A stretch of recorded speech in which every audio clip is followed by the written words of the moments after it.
ஓம் சாந்தி. இன்றைய சாகார முரளியிலிருந்து முக்கிய கருத்துக்கள். இன்றைய முரளியின் தேதி 9/7/2025. சுபாபா சொல்கிறாங்க, இனிமையான குழந்தைகளே, தந்தை உங்களுக்கு ஞான ரத்தினங்களை கொடுப்பதற்காக வந்திருக்கிறார். பாபா உங்களுக்கு என்ன கூறுகின்றாரோ அல்லது புரிய வைக்கிறாரோ அதுவே ஞானம் ஆகும். ஞானக்கடலை தவிர வேறு யாரும் ஞான ரத்தினங்களை கொடுக்க முடியாது. ஏன்னா இந்த முழு உலகத்தை பற்றி, அந்த சிருஷ்டி சக்கரத்தை பற்றிய, ஆத்மா பரமாத்மாவை பற்றிய ஞானம் சிவபாபா ஒருத்தர்கிட்ட மட்டும்தான் இருக்குது. ஸோ அதனால தான் அவரை ஞானக்கடல்னு சொல்கிறோம். அந்த ஞானத்தை அவர் மட்டும்தான் கொடுக்க முடியும். பாபா கேள்வி கேட்குறாங்க, ஆத்மாவின் மதிப்பு குறைந்தமைக்கு முக்கிய காரணம் என்ன? பதில், துருப்பிடித்தமையால் மதிப்பு குறைந்து கொண்டே போகிறது. தங்கத்தில் கலப்படம் சேர்த்து நகைகளை உருவாக்கும் போது அதனுடைய மதிப்பு குறைகிறது. அவ்வாறே ஆத்மா உண்மையான தங்கமாக இருக்கிறது. அதில் அசுத்தத்தின் கலப்படம் சேரும் பொழுது, அதாவது ஆத்மா தூய்மையை, தன்னுடைய ரியாலிட்டியை இழக்கும்போது அதனுடைய மதிப்பு குறைகின்றது. இச்சமயம் தமோ பிரதான ஆத்மாவிற்கு எந்த மதிப்பும் இல்லை, உடலுக்கும் எந்த மதிப்பும் இல்லை. இப்பொழுது உங்களுடைய ஆத்மா மற்றும் ஷரீரம் இரண்டுமே நினைவினால் மதிப்புடையதாக மாறிக்கொண்டு இருக்கின்றது. பாடல், இன்று யார் வந்தது அதிகாலையில்? ஓம் சாந்தி. இனிமையிலும் இனிமையான ஆன்மீக குழந்தைகளுக்கு ஆன்மீக தந்தை புரிய வைக்கின்றார். மேலும் நினைப்பதற்கான வழிமுறைகளையும் தெரிவித்து கொண்டு இருக்கின்றார். குழந்தைகள் அமர்ந்து இருக்கிறார்கள். குழந்தைகளுக்குள் கள்ளம் கபடமற்ற சிவ தந்தை வந்திருக்கிறார். அரை மணி நேரம் அமைதியில் உட்கார்ந்து விட்டார், எதுவும் பேசவில்லை. உங்களுக்குள் சிவபாபா ஏதாவது கொஞ்சம் பேச வேண்டும் என ஆத்மா கூறுகின்றது. சிவபாபா வீற்றிருக்கிறார், ஆனால் பேசவில்லை என தெரிகிறது. இதுவும் உங்களுடைய நினைவு யாத்திரை அல்லவா? அதாவது அப்போ பாபா ஒரு அரை மணி நேரம் சைலன்ஸில் இருந்தாங்க. இப்போ எல்லா ஆத்மாக்களும் சிவபாபா வந்திருக்காங்க, ஆனால் ஏதாவது ஞானம் கொடுக்கணும், பேசணும் அப்படின்ற தாட்டு புத்தியில் ஓடிட்டுருக்கு. அப்போ நீங்கள் சிவபாபா தானே நினைவிக்கிறீங்க. உங்களுடைய புத்தியில் சிவபாபாவுடைய நினைவு அந்த டைம் இருக்குது இல்லையா? ஏதாவது பேசணும், ஞானத்தை கொடுக்கணும்னு நீங்கள் நினைக்கிறீங்க இல்லையா? அப்போ இதுவும் நினைவு தான் அப்படின்றார். குழந்தைகளாகிய உங்களுக்கு ஞான ரத்தினங்களை கொடுப்பதற்காக பாபா வந்திருக்கிறார். ஏன்னா அவர் ஞானக்கடல். குழந்தைகளே, ஆத்ம அபிமானி ஆகுங்கள். இப்போ ஞானக்கடல்னால் ஞானத்தை கொடுப்பார் இல்லையா? அதுக்காக தான் நான் வந்திருக்கேன் அப்படின்றார். முதல்ல சொல்கிறாரு, ஆத்ம அபிமானியாக ஆகுங்க, தந்தையை நினையுங்கன்னு சொல்கிறார். அப்போ இதுவும் ஞானமாகிடுச்சு. அடுத்தது நாடக சக்கரத்தை ஏணிப்படியை பற்றி சொல்கிறார். அப்போ இதுவும் ஞானம். பாபா என்ன புரிய வைக்கின்றாரோ அதை ஞானம் என்கிறார்கள். நினைவு யாத்திரையை கூட புரிய வைத்திருக்கிறார்கள். இது அனைத்தும் ஞான ரத்தினங்கள் ஆகும். அதாவது ஞானத்தினுடைய பேஸ் தான். இதை வச்சு தான் நம்ம நினைவே செய்கிறோம். அப்போ நினைவு செய்யறதுக்கு ஆதாரம் இந்த ஞானம்தான். நினைவிற்காக என்ன புரிய வைக்கின்றாரோ இந்த ரத்தினங்கள் மிக உயர்ந்தது. ஏன்னா இந்த ஞானம், ஆத்மா பரமாத்மா ட்ராமா, நம்ம வீடு, இதெல்லாமே ஞானத்தில் அடக்கும். இப்போ இது நம்ம தெரியாமல் நினைவு பண்ண முடியாது. அப்போ நினைவுக்கு ஆதாரம் இந்த ஞானம்தான் அப்படின்றார். தன்னுடைய 84 பிறவிகளை நினையுங்கள் என தந்தை கூறுகின்றார். கர்மாதீத் நிலைக்கு போக வேண்டும். மேலும் தந்தையிடமிருந்து முழு ஆஸ்தியும் அடைய வேண்டும். ஆத்மா நினைவின் சக்தியினால் சதோ பிரதானமாகும் பொழுது அது கிடைக்கும். இந்த வார்த்தைகள் மிகவும் விலை மதிப்பற்றது. ஆகையால் குறிப்பெடுத்து கொள்ள வேண்டும். ஆத்மாவில்தான் தாரணை ஆகின்றது. இந்த ஷரீரம் ஒரு உறுப்பாகும், அது அழிந்து போகின்றது. ஏன்னா பஞ்ச தத்துவங்களால் ஆக்கப்பட்டது. இது அழிவு உண்டு இதற்கு, இந்த உடலுக்கு. ஆனால் ஆத்மா பஞ்ச தத்துவத்துக்கு அப்பாற்பட்டது. அந்த ஆத்மாவில் தான் நல்ல சமஸ்காரம் அல்லது கெட்ட சமஸ்காரம் இருக்குது, அதில் தான் ரெக்கார்டும் ஆகுது. பாபாவிற்குள் சிருஷ்டியின் முதல் இடை கடை ஞானம் நிறைந்திருக்கிறது. ஆகவே அவருக்கு நாலேஜ்ஃபுல் என்று பெயர். இப்பொழுது 84 பிறவி சக்கரம் நிறைவடைகிறது. இப்பொழுது நாம் வீட்டிற்கு திரும்பி தந்தையிடம் போக வேண்டும். அழுக்கான ஆத்மா அங்கே போக முடியாது. உங்களுடைய ஆத்மா தூய்மையாகி விடுகிறது என்றால் பிறகு ஷரீரத்தை விட்டுவிடும். ஆத்மா சம்பூர்ண பாவனம் ஆயிடுச்சுன்னா பிறகு இந்த உடலை விட்டுடும். ஆனால் ஆத்மா தூய்மையாகும் பொழுது அதுக்கு தூய்மையான உடல் தான் தேவை. இது தூய்மையற்ற உடல். அப்போ இங்கே ஆத்மா திரும்பி வர முடியாது. அதனால் வீட்டுக்கு போயிட்டு புதிய சத்தியுகத்தில் தான் அந்த தூய்மையான உடல் எடுக்கும் அப்படின்றார். இது பழைய செருப்பு. இந்த உடலை பாபா இன்னைக்கு பழைய செருப்பு அப்படின்னு சொல்கிறாங்க. இதன் மீது வைராகியம் வந்து கொண்டு இருக்கிறது. ஆத்மா தூய்மையாகி பிறகு எதிர்காலத்தில் நாம் தூய்மையான உடலை எடுக்க வேண்டும். சத்தியுகத்தில் ஆத்மா சரீரம் ரெண்டுமே தூய்மையாக இருந்தது. இந்த சமயம் ரெண்டுமே அசுத்தமாக இருக்குது அப்படின்றார். அங்கே உங்களுடைய ஆத்மாவிற்கு எவ்வளவு மதிப்பு இருக்கின்றது. சதோ பிரதானமாக இருக்கிறது அல்லவா. இப்போ தம்மோ பிரதானமாக இருக்குது. ஆத்மாவில் துருப்படைஞ்சிடுச்சு, எதற்குமே பயனற்றதாக இருக்குது. அங்கே ஆத்மா தூய்மையாக இருக்குது. சத்தியுகத்தில் தூய்மையாக இருக்கும். பிறகு அது பிறகு எடுக்க எடுக்க ஆத்மாவுடைய இந்த சக்திகள், குணங்கள், கலைகள் இதெல்லாம் இழக்கும்போது குறைய குறைய அந்த ஆத்மா மேலே ஒவ்வொரு கோட்டிங்காக லேயர் ஃபார்ம் ஆகும். இப்போ கோல்டன், சில்வர் அப்படின்னா அந்த குணங்கள் மாற்றம் அடையும். அப்புறம் காப்பர் ஆகும். அப்புறம் இப்போ அயனு. அதுவும் இப்போ இந்த கலியுகத்தில் லாஸ்ட்டில் அந்த இரும்பே துருப்பிடிச்சு போன இரும்பாயிடுச்சு. அந்த அளவுக்கு ரஸ்ட் ஆகி அதிகமாக ஏறிடுச்சு. அப்போ பாபாவோடைய நினைவில் கண்டினியூஸாக இருக்கும் பொழுது அந்த துரு இறங்கும். அதான் பாபா சொல்கிறாங்க, இப்போ ஆத்மாவுக்கு வேல்யூவே கிடையாது. சத்தியுகத்தில் தூய்மையாக இருந்த பொழுது தான் அதனுடைய மதிப்பு அதிகம். இப்போ 9 கேரட்டாக இருக்குது. அங்கே 24 கேரட் கோல்டாக இருந்தது ஆத்மா. அந்த அளவுக்கு ஹையஸ்ட்டாக இருந்தது. இப்போ மதிப்பே இல்லை. ஆகவே ஆத்மாவை தூய்மையாக்கினால்தான் உடலும் தூய்மையாக கிடைக்கும் என பாபா கூறுகின்றார். இந்த ஞானத்தை வேறு யாரும் கொடுக்க முடியாது. அதே போல் என்னை மட்டும் நினைவு பண்ணுங்கன்னு பாபா தான் சொல்கிறாரு. கிருஷ்ணர் சொல்ல முடியாது. ஏன்னா அவர் தேகதாரி. அவர் எப்படி சொல்ல முடியும்? தன்னை ஆத்மானு உணர்ந்து தந்தையாகிய என்னை மட்டும் நினைவு செய்யுங்கள் என பாபா கூறுகின்றார். எந்த தேகதாரியையும் நினைக்காதீர்கள். இப்பொழுது நீங்கள் புரிந்து கொண்டீர்கள் என்றால் பிறகு மற்றவர்களுக்கும் புரிய வையுங்கள். சிவ் பாபா நிராகாரர் ஆவார், அதாவது உடலற்றவர். அவருடைய பிறப்பு அலௌகீகமானதாகும். அவர் பரகாய பிரவேசம் எடுக்கிறார். குழந்தைகளாகிய உங்களுக்கும் அலௌகீக பிறப்பு கொடுக்கின்றார். இப்போ நம்முடைய பிறப்பு சூட்ச்மமானது. இந்த உடலில் தான் இருக்கும். ஆனால் நம்ம இப்போ பிராமண பிறவியில் இருக்கோம். இறந்த நிலை. ஆத்மா தன்னுடைய சமஸ்காரத்தில் மாற்றம், பரிவர்த்தனைன்றது ஏற்படுறது இந்த பிறப்பில் தான், பிராமண பிறவியில். அலௌகீக தந்தை, அலௌகீக குழந்தைகள் இப்போ இந்த பிறவியில் நாம் இருக்கோம். லௌகீகம், பார்லௌகீகம் மற்றும் அலௌகீகம் என்று கூறப்படுகிறது. லௌகீகம்னா எல்லைக்கு உட்பட்டது, பார்லௌகீகம்னா எல்லைக்கு அப்பாற்பட்டது. இந்த பரந்தாமம் வீடு, அதுதான் எல்லைக்கு அப்பாற்பட்ட வீடு. அடுத்தது அலௌகீகம்னா சூட்ச்மமானது.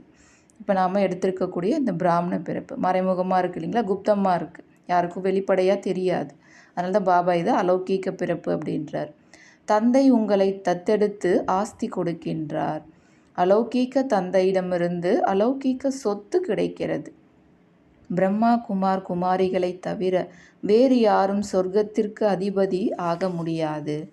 முழு உலகில் இருக்கக்கூடிய ஆத்மாக்கள் தூய்மை ஆகி திரும்ப போக வேண்டும். உடல் போக முடியாது. தன்னை ஆத்மா என்று உணர்வது எவ்வளவு கடினமாக இருக்கிறது என பாபா கூறுகின்றார். தொழில் செய்யும் பொழுது அந்த மனநிலை இருப்பது இல்லை. அந்த உணர்வு, ஆத்ம உணர்வு இருக்கிறது கிடையாது.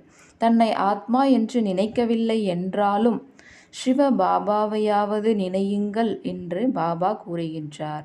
வேலை போன்றவைகளை செய்து கொண்டே இந்த கடினமான முயற்சி செய்யுங்கள். அதாவது நான் ஆத்மா, இந்த உடல் மூலயமா வேலை செய்கிறேன், இந்த உடல் மூலயமா சிவபாபாவை நினைக்கிறேன் அப்படின்னு நினைக்க சொல்கிறார். ஆத்மா முதலில் தூய்மையாக இருந்தது, இப்பொழுது மீண்டும் தூய்மை ஆக வேண்டும். இதுவே கடினமான முயற்சி ஆகும். இதில் மிகப்பெரிய வருமானம் இருக்கின்றது.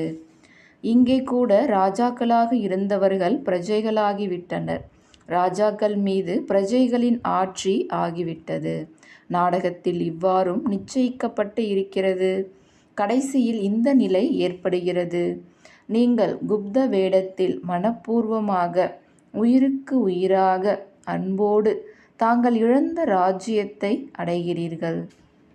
நாம் அதிபதியாக இருந்தோம், சூரிய வம்சத்தின் தேவதையாக இருந்தோம். இப்பொழுது மீண்டும் அவ்வாறு மாறுவதற்காக முயற்சி செய்து கொண்டு இருக்கிறீர்கள். ஏனென்றால் இங்கே நீங்கள் சத்திய நாராயணரின் கதையை கேட்டுக்கொண்டு இருக்கிறீர்கள். பாபா மூலமாக நாம் நரனிலிருந்து நாராயணராக எப்படி ஆவோம்? தந்தை ராஜ் யோகத்தை கற்பிக்கின்றார். இதன் மூலமாகத்தான் நாங்கள் தேவதையாக மாறுறோம். பக்தி மார்க்கத்தில் இதை யாரும் கற்பிக்க முடியாது. எந்த ஒரு மனிதரையும் அப்பா, டீச்சர், குரு என்று கூற முடியாது. பக்தியில் எவ்வளவு பழைய கதைகளை கூறுகிறார்கள்.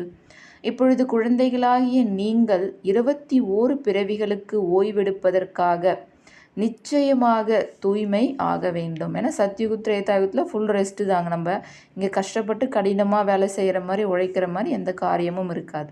அதனால் பாபா அங்கே போய் ரெஸ்ட்டில் எடுக்கணும்னா இங்கே நீங்கள் கண்டிப்பாக முழு தூய்மை ஆகணுன்றார். தன்னை ஆத்மா என உணருங்கள் என பாபா கூறுகின்றார். அரைக்கல்பம் நாடகத்தின்படி தேக உணர்வில் இருக்கிறீர்கள். இப்பொழுது ஆத்ம உணர்வுடையவர் ஆகுங்கள். நாடகத்தின்படி இப்பொழுது பழைய உலகத்தை மாற்றி புதியதாக ஆக்க வேண்டும். உலகம் ஒன்றுதான். பழைய உலகத்திலிருந்து புதியதாக மாறுகிறது. புது உலகத்தில் புதிய பாரதம் இருந்தது. அங்கே தேவி தேவதைகள் இருந்தனர். தலைநகரம் டெல்லி. அங்கே தான் யமுனை ஆற்றங்கரையில் நம்ம ராஜ்யம் ஸ்தாபனையாது. அதுதான் சொர்க்கம்னு பேர். அங்கே இயற்கையான அழகு இருக்கும். ஆத்மா தூய்மையாக இருக்கும் பொழுது தூய்மையான ஆத்மாவுக்கு உடல் கூட தூய்மையாக தான் கிடைக்கும். நான் உங்களை அழகான தேவி தேவதைகளாக மாற்றுகிறேன் என பாபா கூறுகின்றார். நமக்குள் எந்த அவகுணமும் இல்லையே, நினைவில் இருக்கிறோமா என குழந்தைகளாகிய நீங்கள் உங்களை சோதித்து கொண்டே இருங்கள். மூலவதனத்திலிருந்து நீங்கள் இங்கே 84 பிறவிகளின் சக்கரத்தை சுழற்றுகிறீர்கள். அதாவது நடிப்பு நடிக்கிறீங்க. பிறகு தந்தை வரவேண்டி இருக்கிறது. இப்பொழுது மீண்டும் நீங்கள் இழந்த அந்த ஆஸ்தியை அடைவதற்காக உங்களை முயற்சி செய்ய வைக்கிறேன். வெற்றி தோல்வியின் விளையாட்டு அல்லவா? இந்த ராவண ராஜ்யம் முடியப் போகின்றது. பாபா எவ்வளவு எளிதாக புரிய வைக்கின்றார். பாபா மீண்டும் கற்றுத்தருகிறார். அங்கே மனிதர்கள் மனிதர்களுக்கு பாடம் கற்றுத்தருகிறார்கள் இந்த உலகத்தில். அதுபோல் பாபா சொல்கிறாங்க, நீங்களும் மனிதர்களே, ஆனால் பாபா ஆத்மாக்களாகிய உங்களுக்கு கற்பிக்கின்றார். படிப்பின் அறிவுரை, அதாவது இந்த ஞானம் ஆத்மாவில்தான் பதிவாகின்றது. இப்பொழுது நீங்கள் மிகவும் ஞானம் நிறைந்தவர்கள், அதாவது நாலேஜ்ஃபுல் ஆகிறீங்க. அது அனைத்தும் பக்தியின் ஞானம். வருமானத்திற்காக கூட ஞானம் இருக்கிறது. இப்போ வருமானம், நம்ம இன்கம் சம்பாதிக்கணும் அப்படின்னா அப்போ ஞானம் இருக்கணும், அறிவு இருக்கணும். அது ஆன்மீகத்தை பற்றியோ இந்த உலகாய் சம்மந்தப்பட்ட விஷயமோ ஏதோ ஒரு அதை பற்றி ஞானம் இருந்தால் தான் தெரியாதவங்களுக்கு அதை சொல்லும் பொழுது அதன் மூலமாக வருமானம்ன்றது ஏற்படுது. அதே போல் அது சாஸ்திரத்தினுடைய ஞானம், இது ஆன்மீக ஞானம் அப்படின்றார். இது ஆத்மா சம்பந்தப்பட்ட விஷயம். ஆத்மாக்களாகிய உங்களுக்கு ஆத்ம தந்தை ஞானம் வழங்குகின்றார். அதுவும் அந்த பரமாத்மாவே இந்த ஞானத்தை கொடுக்குறாரு. அவர்கிட்ட மட்டும்தான் இந்த ஞானம் இருக்குது. 5000 வருடங்களுக்கு முன்பு கூட நீங்கள் கேட்டீர்கள். முழு உலகத்திலும் அனைத்து மனிதர்களையும் இவ்வாறு ஒருபொழுதும் யாரும் கற்க வைத்திருக்க மாட்டார்கள். ஈஸ்வரன் எப்படி படிக்க வைக்கின்றார் என்பது யாருக்கும் தெரியவில்லை. இப்பொழுது இந்த படிப்பினால் ராஜ்யம் ஸ்தாபனை ஆகிக் கொண்டு இருக்கிறது என குழந்தைகளாகிய நீங்கள் அறிகிறீர்கள். யார் நன்கு படிக்கிறார்களோ, ஸ்ரீமத் படி நடக்கிறார்களோ அவர்கள் உயர்ந்தவர்கள் ஆகிறார்கள். பாபா ஒரே ஒரு படிப்பை படிக்க வைக்கிறார். படிப்பில் எவ்வளவோ வாய்ப்புகள் இருக்கிறது. தெய்வீக ராஜ்யம் இருந்தது அல்லவா? ஒரே ஒரு தந்தை தான் இங்கு ராஜ்யத்தை ஸ்தாபனை செய்கின்றார். மற்ற அனைத்தும் அழிய வேண்டும். குழந்தைகளே, இப்பொழுது சீக்கிரம் தயாராகுங்கள். கவனக்குறைவில் நேரத்தை வீணாக்காதீர்கள் என பாபா கூறுகின்றார். நினைக்கவில்லை என்றால் மிக மதிப்புமிக்க நேரம் வீணாகின்றது. உடலை கவனிப்பதற்காக தொழில் போன்றவைகளை செய்யுங்கள். இருப்பினும் கைகள் வேலை செய்தாலும் மனம் தந்தையை நினைக்க வேண்டும். என்னை நினைத்தால் உங்களுக்கு ராஜ்யம் கிடைக்கும் என பாபா கூறுகின்றார். அதுக்கு பாபா ஒரு 3 விதமான கதைகளை இன்றைக்கி சொல்லி புரிய வைக்கிறார். ஃபஸ்ட்டு இறை நண்பன் அப்படின்ற அந்த கதை. அதில் அந்த நபர் இறைவனே தன்னுடைய நண்பனாக வச்சுருப்பார். அப்போ அந்த ஒரு ராஜ்யத்தில் அந்த ராஜாவுக்கு குழந்தை இருக்க மாட்டாங்க, இளவரசன். இப்போ யார் ராஜாவாக விரும்புகிறாங்களோ அவங்க ஒரு ஆண்டு காலம் அந்த நாட்டை ஆட்சி பண்ண முடியும். பிறகு ஒரு ஆண்டு கழித்து அந்த நதிக்கரைக்கு எதிர்த்தாப்பில் இருக்கக்கூடிய அந்த காட்டில் கொண்டு போய் விட்டுருவாங்க. அப்போ அங்கே இருக்கக்கூடிய விலங்குகள், மிருகங்கள் எல்லாமே அழைச்சி சாப்பிட்ரும். அப்போ ஒரு ஒரு ஆண்டு காலம் இந்த மாதிரி போகுது. அந்த ஆண்டினுடைய கடைசி நாளில் அவங்க கொண்டு போய் விட்டுறாங்க. அடுத்த ஆண்டு யார் ராஜாவாக ஆகணும் அப்படின்னும் பொழுது இந்த நபர் ஆட்சி பொறுப்பை ஏற்கிறார். இறைவன் சொல்கிறாரு, அதன்படி இவர் நடக்கிறார். அப்போ அவர் இறைவன் ஒவ்வொரு டைரக்ஷனும் கொடுக்குறாரு. கடைசியில் எல்லாருமே போகும்போது அழுதுகிட்டே தான் போவாங்க, ஏன்னா நம்ம இறக்க போகிறோம் அப்படின்ட்டு. ஆனால் இந்த நபர் மட்டும் போகும்பொழுது சிரிச்சுக்கிட்டே போகிறார். ஏன் அப்படின்னா அந்த ஒரு வருட காலத்திலேயே அந்த காட்டையே இந்த நபர் ஆட்சி பண்ணக்கூடிய ஒரு உலக ராஜ்யத்தையே அங்கே உருவாக்கி வச்சுருந்தார். இறைவன் ஒவ்வொரு டைரக்ஷனாக கொடுத்தார். நீ ஃபஸ்ட்டு அந்த காட்டெல்லாம் அழிச்சிடு, அதுக்கப்புறம் ஒரு பெரிய மாளிகையை உருவாக்கு, அப்புறம் இங்கே இருக்கிற மக்கள்லாம் அங்கே ராஜ்யத்துக்கு கூட்டிகிட்டு போன்ட்டு. அப்போ அந்த இறைவனுடைய டைரக்ஷன் படி ஒவ்வொரு காரியத்தையும் அவர் செஞ்சதுனால அவருக்கு அந்த ராஜ்யம் அப்படின்றது கிடச்சிடுச்சு. அதுபோல் இப்போ நாம் பாபா அவருடைய ஸ்ரீமத் படி ஒவ்வொரு காரியத்தையும் நம்ம செய்யும் பொழுது இப்போயும் இந்த சங்கம் யுகத்துலேயும் நம்ம சக்கரவர்த்தியாக இருக்கிறோம், அப்புறம் எதிர்காலத்துலேயும் நம்ம சக்கரவர்த்தியாக ஆகிறோம். ஏன்னா பாபாவோட டைரக்ஷன் படி நடக்கும் பொழுது முழு பொறுப்பும் அவர் எடுத்துக்கிறாரு. அப்போ அதனால் நமக்கு நன்மை தான் ஏற்படும் அப்படின்றார். அடுத்தது 2வது கதையில் பார்த்தீங்க அப்படின்னா அலாவுதீன் அந்த விளக்கை தேய்ப்பதனால அந்த பூதம் எப்படி ஒரு செகண்டில் எல்லா அந்த ஆசையை பூர்த்தி பண்ணுதோ அதுபோல் நாம் சிவபாபாவை நினைவு செஞ்சோம் அப்படின்னா நம்ம ஒரு செகண்டில் வைகுண்டத்துக்கு எஜமானராக ஆக்குறார். அந்த நினைவு தான் எல்லாத்துக்குமே ஆதாரம் அப்படின்றார். அடுத்தது 3வது கதையில் பார்த்தீங்கன்னா ஆத்ம தாயினுடைய கதை. இந்த ஆத்ம தாயில் அவர் எந்தெந்த சூழ்நிலை பிரச்சனைகள்லாம் வருதோ அதில் அந்த மந்திரக்கல் அந்த மணியை போட்டும்போது வாயில் அந்த பிரச்சனைகள்லேருந்து ஈஸியாக கடந்து வந்துடுவார். அதுபோல் நாம் எந்தெந்த சூழ்நிலை எப்படி எப்படிலாம் வருதோ அப்போ பாபாவினுடைய நினைவு மற்றும் இந்த ஞானம், பாபாவை நினைவு பண்ணணும், இல்லை ஞானத்தை சிந்தனை பண்ணணும். இந்த ரெண்டுத்தையுமே நம்ம வாய்க்குள்ளே போட்டுக்கிட்டோம் அப்படின்னா, அதை ஃபாலோ பண்ணோம் அப்படின்னா இப்போ நம்ம அந்த பிரச்சனைகள்லேருந்து ஈஸியாக வெளியில் வந்துடுவோம், பாதுகாப்பாக இருக்கலாம் அப்படின்ற மாதிரி சொல்கிறார். இது எல்லாமே நம்ம பாபாவை நினைவு பண்ணுறதின் மூலயமா ராஜ்யத்தையும் அடையிறோம். ப்ளஸ் இப்போ இந்த மாயையினுடைய பிரச்சனைகள்லேருந்து நம்ம பாதுகாப்பாக இருக்க முடியும் அப்படின்றார். நாம் ஆத்மா என்பது சத்யுகத்தில் கூட அறிகிறார்கள், மற்றபடி பரமாத்மா பாபாவை யாரும் அறியவில்லை. எப்பொழுதாவது யாராவது கேட்டால் அங்கே விகாரத்தின் பெயரே இல்லை என கூறுங்கள். அது விகாரமற்ற உலகம், தேக உணர்வும் இல்லை. மாயாவின் ராஜ்யத்தில் தேக உணர்வுடையவர்களாக மாறுகிறார்கள். இந்த பழைய உலகில் பற்றுதலிலிருந்து விடுபட வேண்டும். யார் வீடு வாசலை துறக்கிறார்களோ அவர்களுக்கு வைராகியம் வருகிறது. நீங்கள் வீடு வாசலை விட வேண்டியது இல்லை. பாபாவின் நினைவிலிருந்து இந்த பழைய உடலை விட்டுவிடுங்கள். அனைவரின் கணக்கு வழக்கும் முடிய வேண்டும். பிறகு வீட்டிற்கு போவார்கள். உங்களுடைய புத்தி இப்பொழுது மிக தொலை தூரத்திற்கு அப்பால் மேலே செல்கிறது. அதாவது நம்ம பரந்தாம வீட்டுக்கு அப்பா கிட்ட போகுது புத்தி. இந்த முடிவற்ற விளையாட்டு நடந்து கொண்டே வருகிறது. சக்கரம் சுழன்று கொண்டே இருக்கிறது. பிரளயம் நடப்பது இல்லை. பாரதம் அழிவற்ற நாடு. இதில் மனிதர்கள் வாழ்ந்து கொண்டே இருக்கிறார்கள். தண்ணீர் மயம் ஆவது இல்லை. பசு பட்சி என்னென்ன இருக்கின்றதோ அனைத்தும் இருக்கும். மற்றபடி வேறு என்னென்ன கண்டங்கள் இருக்கிறதோ அவை சத்யுகத்தில் இருக்காது. நீங்கள் தெய்வீக திருஷ்டியில் பார்த்தீர்கள், அதை மீண்டும் நடைமுறையில் பார்ப்பீர்கள். நடைமுறையில் நீங்கள் வைகுண்டம் சென்று அரசாட்சி செய்வீர்கள். அதற்காக முயற்சி செய்து கொண்டே இருப்பீர்கள். நினைவில்தான் மிகவும் கடினமான முயற்சி இருக்கிறது என பாபா கூறுகின்றார்.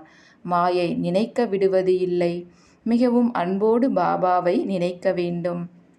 அங்கே ஆத்மாக்களின் குலம் இருப்பது போல இங்கே மனித சிருஷ்டியின் வம்சம் இருக்கிறது. அதாவது அங்கே மூலவதனம் ஆத்மாக்களுடைய வீட்டில் ஆத்மாக்களுடைய குலம் இருக்குது. இங்கே இந்த சாக்கார உலகத்தில் மனித சிருஷ்டியினுடைய வம்சம் இருக்குது. கிரேட் கிரேட் கிராண்ட்ஃபாதர் பிரம்மா ஆவார். பிறகு உங்களுடைய வம்சம் சிருஷ்டி சென்று கொண்டே இருக்கின்றது. இந்த ஒரே ஒரு படிப்பு தான் நரனிலிருந்து நாராயணனாக மாற்றுவதற்கான படிப்பாகும், அதாவது மாறுவதற்கான படிப்பாகும். இதை பாபா தான் படிக்க வைக்கின்றார்.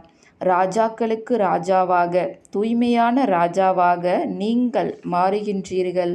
இந்த படிப்பு உயர்ந்ததிலும் உயர்ந்தது.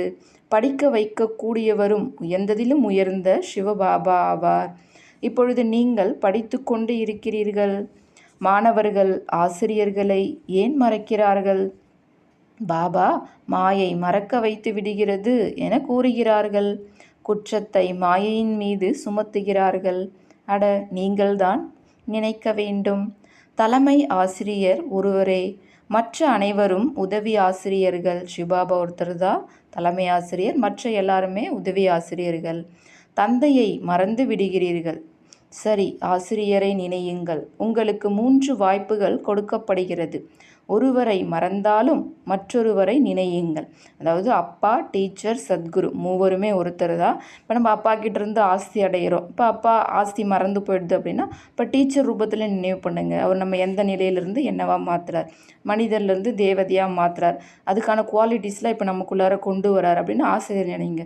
இல்லை அப்படின்னா சத்குருவை நினைவு பண்ணுங்க. முக்தி, ஜீவன் முக்திக்கான வழியை சொல்கிறாரு, கூடவே கூட்டிகிட்டு போகிறாரு. வரதானத்தினால இப்போ நம்ம பாலனை பண்ணுறார். ஸோ இந்த மாதிரி ஏதாவது ஒரு ரூபத்தில் அவர் நினைவு பண்ணிகிட்டே இருங்க. உங்களுக்கு 3 வாய்ப்பு கொடுக்கப்படுது அப்படின்னு சிவபாபா சொல்கிறாங்க.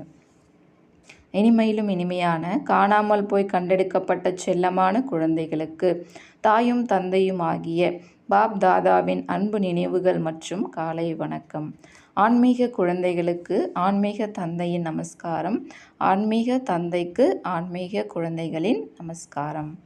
தாரணைக்கான முக்கிய சாரம். முதல் பாயிண்ட், தந்தையிடமிருந்து முழு சொத்தையும் அடைய வேண்டும் என்றால் சொல்வதும் செய்வதும் ஒன்றாக இருக்க வேண்டும். இதற்கு முயற்சி செய்ய வேண்டும். மோகத்தை வென்றவராக ஆக வேண்டும். 2வது பாயிண்ட், நாம் அமைதி கடலின் குழந்தைகள். நாம் அமைதியில் இருக்க வேண்டும் என்பது சதா நினைவில் வைக்க வேண்டும். வாயில் மணியை போட்டுக்கொள்ள வேண்டும். கவனக்குறைவாக தனது நேரத்தை வீணாக்கக்கூடாது. பாபா வரதானம் தராங்க. குழுரூப கோட்டையை வலிமை மிக்கதாக ஆக்கக்கூடிய அனைவருக்கும் ஸ்நேகி திருப்தியான ஆத்மா ஆகுக. விளக்கம். குழுவின் சக்தி விசேஷ சக்தியாகும். ஒரே வழியில் நடக்கும் குழுவின் கோட்டையை யாராலும் அசைக்க முடியாது. ஆனால் இதற்கு ஆதாரம் ஒருவர் மற்றவரின் சிநேகி ஆகி அனைவருக்கும் மதிப்பளிப்பதாகும். மற்றும் சுயம் திருப்தியாக இருந்து அனைவரையும் திருப்திப்படுத்த வேண்டும். யாரும் தொந்தரவுக்கு உள்ளாகக்கூடாது. யாரையும் தொந்தரவு செய்யக்கூடாது. அனைவரும் ஒருவர் மற்றவருக்கு சுப பாவனை மற்றும் சுப விருப்பத்தின் சகயோகம் கொடுத்து கொண்டே இருந்தால் இந்த குழுவின் கோட்டை வலிமை மிக்கதாகிவிடும். குழுவின் சக்திதான் வெற்றியின் விசேஷ சுரூபம் ஆகும். ஸ்லோகன். எப்பொழுது ஒவ்வொரு கர்மமும் யதார்த்தமாக மற்றும் யுக்தியுடன் கூடியதாக இருக்கிறதோ அப்பொழுது பவித்ர ஆத்மா என சொல்வார்கள். அவ்யக்த சமிக்ஞை. ஒவ்வொரு குழந்தையும் சுயத்திற்காகவும் சேவைக்காகவும் உற்சாகத்தின் நல்ல நல்ல சங்கல்பம் செய்யும் போது, அதாவது இப்பொழுதிருந்து நான் இதை செய்வேன், இப்படி செய்வேன், அவசியம் செய்வேன், செய்தே காட்டுவேன், இது போன்ற சிரேஷ்ட சங்கல்பங்களின் விதையை விதைக்கிறீர்கள் என்றால் அந்த சங்கல்பத்தை, அதாவது விதையை நடைமுறையில் கொண்டு வருவதற்கான பாலனை செய்து கொண்டே இருப்பீர்களானால் அந்த விதை பலன் சொரூபம் ஆகிவிடும். அதாவது நீங்கள் ஒரு எண்ணத்தை விதையை விதைக்கிறீங்க அப்படின்னா அதை ப்ராக்டிக்கலாக நம்ம கொண்டு வரதுக்கு என்னென்ன செய்யணுமோ அதை பாலனை பண்ணுங்கள். அப்போ அந்த விதை கண்டிப்பாக வளர்ந்து உங்களுக்கு பலன் கொடுக்கும் அப்படின்றார். இப்போ முயற்சின்றது அங்கே செய்யணுன்றார். அச்சா. ஓம் சாந்தி.